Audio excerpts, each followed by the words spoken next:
What's going on, everybody? Welcome back to the Coach's Corner. Let's see how quickly I can do a April undisputed monthly wrap up. I'll try to do my best to put links to everything down in the description box below for everything that I talk about. So if I don't go into deep detail for anything, you will have the ability to go to click on one of those links and then, read in further detail yourself. So without further ado, let's get started. So obviously the month started out with the undisputed top 5. I mentioned that because your boy finally made the cut to the undisputed top 5, coming in at number 3 with a beautiful right hook from Conor Benn. And look, I'm gonna just go ahead and say it, a KO of the year candidate. But if you want to get a chance to be in the top 5, all you must do is upload your best clip and use the hashtag undisputed5. And again, I'll put a link down there for that. So April also saw one of the probably most anticipated updates since early access. And this came with a big update most people were waiting for, the second free content update, which introduced new fighters and arenas, plus some gameplay changes. This update saw the introduction of Vasily Lomachenko, Daniel Jacobs, Floyd Patterson, and Amir Khan. The venue added was, I think they called it Keiretsu Arena. I probably butchered the hell out of that, but another beautifully rendered arena. They really kind of don't miss when it comes to these arenas and adding them in and just rendering overall. In addition, they mentioned some of the things they as a team are looking into. Things like cheating online, body uppercut spam, and some online stability issues. There were some notable changes to the game itself.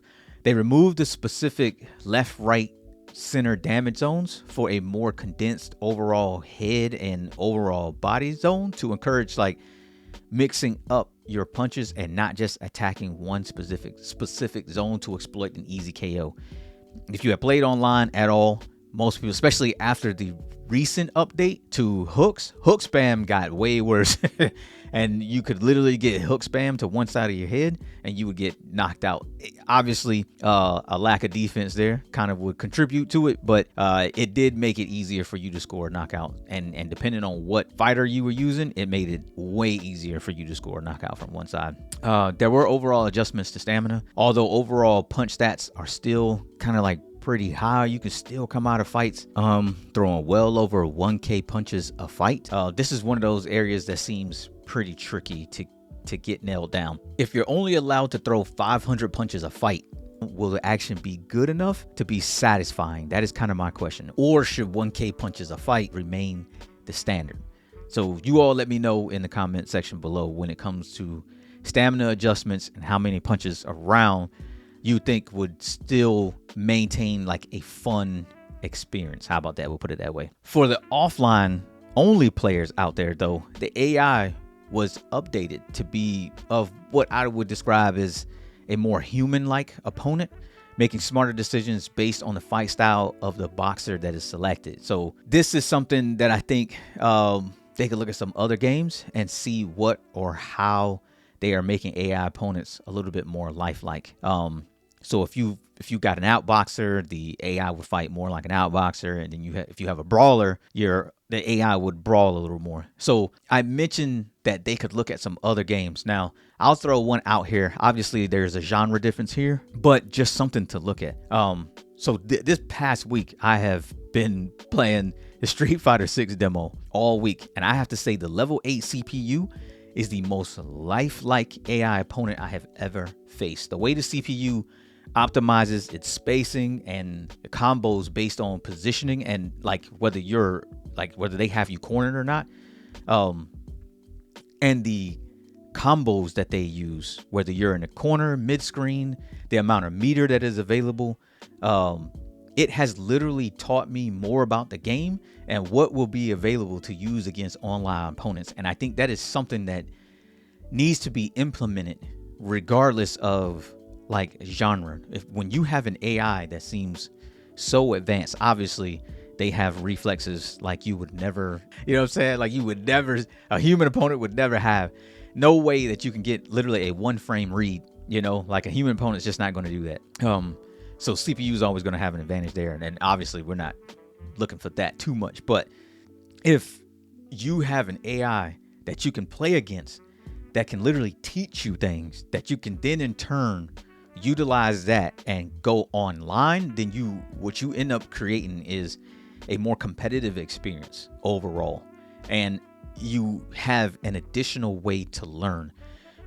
Most times when a person is playing offline, they're playing against the AI, they're just going to have a good time. You know what I'm saying? They're having a good time, or they are utilizing the AI as a way to practice combos, or, you know what I'm saying, get down muscle memory for certain things. In this case, Street Fighter 6 has created an AI that can teach you. you know, whether that was the intent or not, it's a great design. So something that I think the guys over at Steel City should take into account. Maybe they have, and that would be great moving forward. April also saw another installment of the development roundtable with, if you've never watched the roundtables, they have Boxing Fanatical, Will Kisler, and the man himself, Ash Habib, where they addressed this month several things, and I'm talking several really good things. They addressed several things the team is working on, particularly the introduction of ways for smaller fighters to close the distance and get on the inside. We are looking at ways to make some of those adjustments, and one of them is like for the shorter guys in the game, or the guys that like to move on their front foot. We're looking at ways of being able to close the distance a lot faster at the moment, because again, I feel like the game, technically you can fight very well off the back foot, but going forward, other than going in a straight line, the game doesn't really give you a whole lot of options to do that. So that is one of the things that we are working on right now in terms of being able to close the distance with the fighter.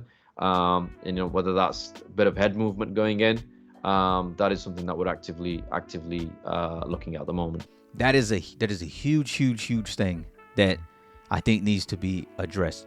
They acknowledge that the game heavily favors outside boxing right now, and would like to ensure a more dynamic experience. Okay, the roundtable was about 36 minutes long, with some valuable information, but I highly suggest you all over there at SCI start putting in some timestamps on those to make it easier for the community to navigate it, because you really don't want all that useful information to go to waste, and it'd be great for people when they want to go back and kind of like re-access it again. So just a minor tip. Start adding in some some timestamps. Lastly, there was a new video dropped, designed to help players understand some of the additional nuances of the game. It's on the official Undisputed YouTube channel, so you should probably go over there and check that out. That is Fanatico over there, kind of teaching some of the additional things, and then he has a full fight that you can watch and kind of pick things from. So overall, April 2023 had some good updates for Undisputed.